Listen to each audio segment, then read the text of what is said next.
egotist.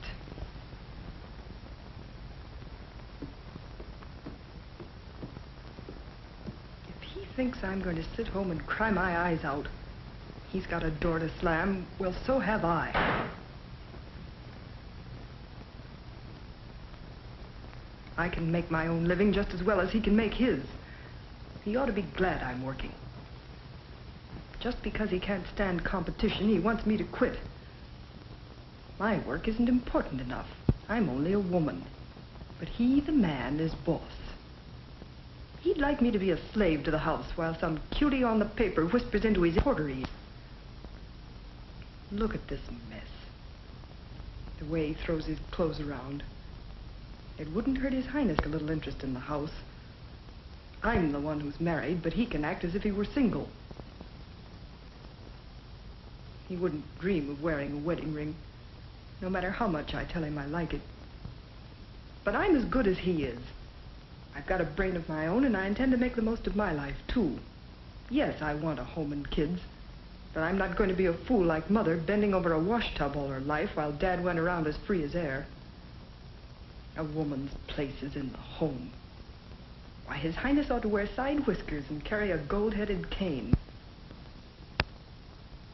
If he thinks I'm going to obey his every command, he can get right out of my life. And I mean it, right out of my life.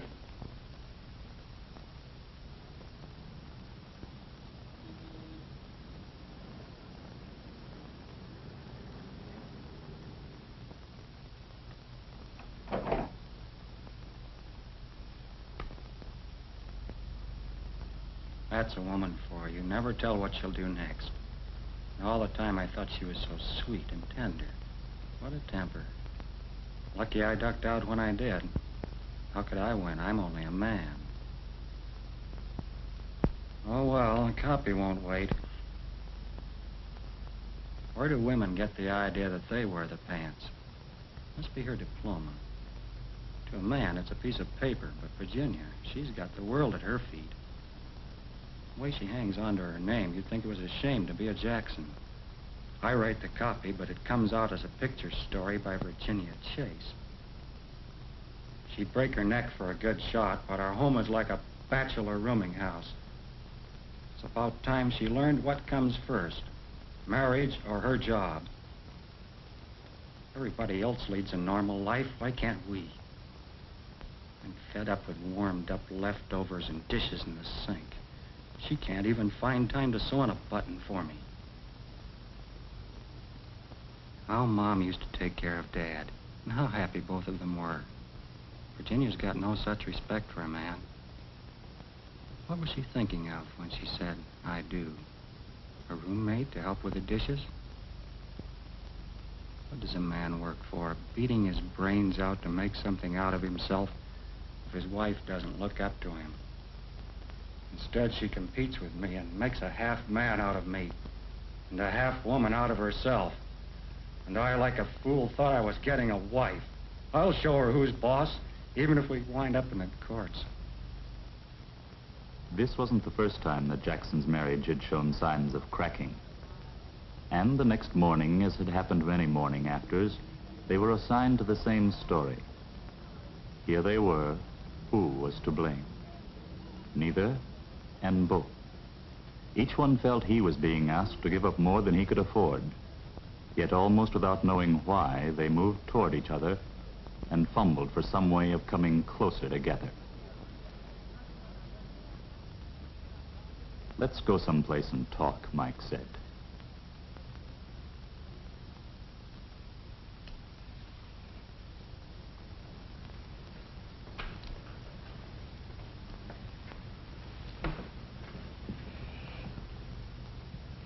Thank you. This was my last assignment, Mike. Why? What happened? Nothing. I've made up my mind. I'm quitting the job. Are you serious? Mm-hmm. But what would you do? Nothing. Stay in all and your slippers when you come home at night. Oh, Jenny, I wasn't trying to defeat you. And what was all that yelling about last night? I was a fool. You know, after I cooled off last night, I found I'd been hanging on to a lot of ideas I don't really believe in anymore. I realized I'd miss your puttering in the dark room. Oh, Mike, you don't have to prop me up. No, really. I like a woman who's doing things, Jenny. I didn't marry you so you'd admire me and laugh at my jokes. You've got a mind of your own, and you've got to use it. It's about time I accepted you as you really are. Darling, you don't know how much you're saying. It's like getting a wonderful present. I feel like, I don't know. Well, here's my padded shoulder. You know, when we disagree, it's a good idea to disagree about things we really don't agree about. That was a mouthful. I'd like to get some shots of the kids in the park. Let's straighten up and go outside. It's too nice a day to stay in the house. When do we forget about cleaning up and go then? Oh, no, I hate to come home to a messy house. The least you could do is pick up your clothes. And the least you could do is to forget about your job on Sunday. I hate weekends like this. So, you didn't mean a word of what you said yesterday, did you? No, that's not what I meant. But can't we have a little bit of a family life, at least on Sunday? Well, we may as well have this out again. Sure, I want family life. But if I'm to keep up my job, I can't do all the housework myself. You've got to do the few things I ask you to, Mike. Are you trying to boss me again? Oh, Mike. Okay, Jenny. This is the last time you'll have to tell me. What do you want me to do?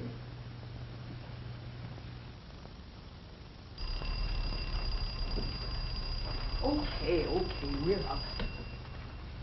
Jenny, you're doing things to me. A year ago, I'd have heard that alarm in my dreams and slept on. I feel good, too. I feel like splurging tonight. It's payday. But we were out only day before yesterday. Every day seems payday to you. One day we go out, the next day you buy a chiffon nightgown. But we never save a penny that way. It's my money. The toast's gonna burn. Don't run away. I want this straightened out. I thought you weren't gonna mold me anymore. You got a cigarette? No, you haven't brushed your teeth yet. And don't change the subject. Do I look good in a chiffon nightgown, or don't I? Or don't you notice anymore? I do, dear. I didn't mean to pick on that. I'm just trying to make $1 worth a buck. That's my point. Well, how do we do that? It's something we'll have to find out. Well, I think it's just one of the things we'll have to work out. Breakfast will be ready in a minute. You waste as much money as I do, Mike, and you know it. Who, me? Yes, how about all your taxicabs and fancy lunches and cocktails and things? Oh, that's a business investment. You mean an alibi, don't you? All right, so I've got no head for money. Oh, now, don't get cross. I'm not trying to start an argument. From now on, why don't we both write down every cent we spend? That won't help. We'll just spend it anyway. Well, what will help? A budget. Oh, that would depress me, Mike. I feel like it depended on an allowance. That's the only thing that'll make a marriage like ours work. What about love? Doesn't that come first? Of course. It's got to rest on a balanced budget.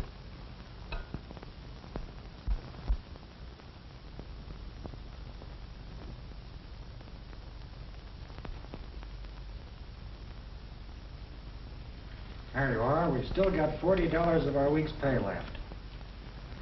Mind you, that's after all bills are paid. Doctor, your allowance and mine, everything taken care of. Now what are we going to do with all this money? Tell you what, you just write down everything you've ever wanted. All right. I like this part of it. Go ahead, just splurge. I'll write mine down, too. Let's see. Rolleiflex, fur jacket, some new china. Hey, this is fun. Wait a minute. We wanted a vacation. We must save something for a vacation. Yes, I need a vacation, too. Oh, I see. You mean we have to cut out something. And, Jenny, another thing, remember? A house, and a kid, or kids, and a car. We've got to start saving. And all that out of $40? A week. Don't forget, that's a lot of money in a year. We can cut down on our allowance, too. Look, if I cut down on cigarettes, on cabs, I bring in another $10. Well, that's $500 a year. Let me see the food budget. If we eat home 2 more days a week... And look, that fur jacket can wait, too. Baby, you catch on quick. It's fun to make money like this. Jenny, we just made a chunk of dough. It's 60 instead of 40 a week now. Well, that's wonderful. Mike, you're wonderful. Where would I be without you? Bye.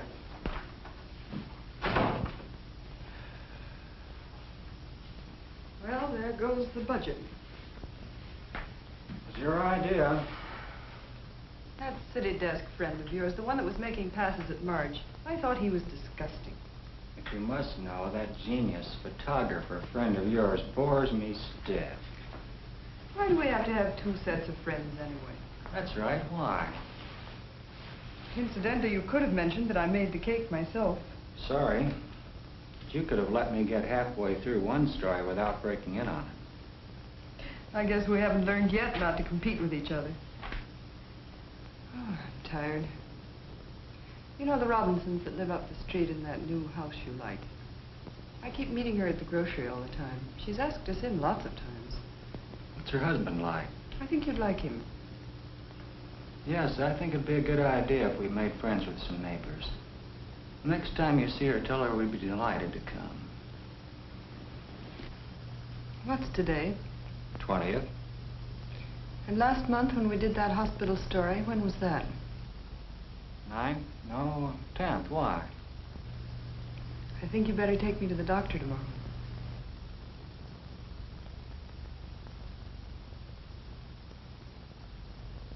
It's 7 years now since the Jacksons decided to work at their marriage. It's no coincidence, perhaps, that for the last 7 years, the marriage has worked for them. Not perfectly, of course, but well enough. They were tough years, too, full of crises and the normal run of trouble, but the Jacksons took them in stride. Mike has won his promotion by hard work, the same way he has made himself a happy home. A little luck, but mostly sweat and tears. There have been 2 additions to the family. Tom is 7 and a budding Tarzan. Mike gets a kick out of seeing young muscles and skills develop. He can nearly remember when he was 7 himself. So long, fella. Be seeing you. They get along pretty well, these male Jacksons. With themselves and with their womenfolk. Hello, Mike. Thanks for bringing those things. The couple still need kid gloves from time to time, but they figured out ways to handle ticklish situations. Virginia's apron, when it's worn astern, means, take it easy, I need tender love and care tonight. And Mike's got his own danger signals. His spinning hat says it's one of those days when a fella needs a friend. I see you had a hard day. Not so hard that a warm greeting can't help a little. Let me finish this. I'll be with you in a minute. And even now, Can't you teach Tom to keep his junk out of the way? Why don't you watch where you're going? Tom's part of this family, too, you know. But he has to learn to keep order someday. Well, he will, but losing your temper won't do it. but nowadays such scenes don't end with one of them sulking. Their relationship isn't brittle, always at the cracking point like it used to be. Mike isn't troubled by the fact that Virginia still has her own work to do once in a while. They've long since stopped worrying about who's breadwinner and who's housemaker. Mike's dignity is much more flexible since he discovered that a wet baby loves whoever changes her, male or female. Dinner's almost ready. Come anytime. It'll be awfully simple. He learned his techniques when Tom was an infant, and he's mighty proud of his tender touch. Why not? Some guys boast of their sensitivity to the feel of a fishing line. Mike thinks handling a prima donna is even trickier. Home life at the Jacksons, like most American home life, is a curious jumble of interests and needs. To make it everybody's family table takes a lot of doing. Mike and Virginia have learned they can make it theirs by being aware of everybody else's wants. By taking time out for the others, they make time for themselves. These days, Virginia is proud of Mike's success. They're not competing anymore. Why should they? Budgets and careers and differences of personalities don't have to mean trouble. It's a good deal for both, this partnership without a boss. The fruits of adjustment are a little noisy, but mighty sweet.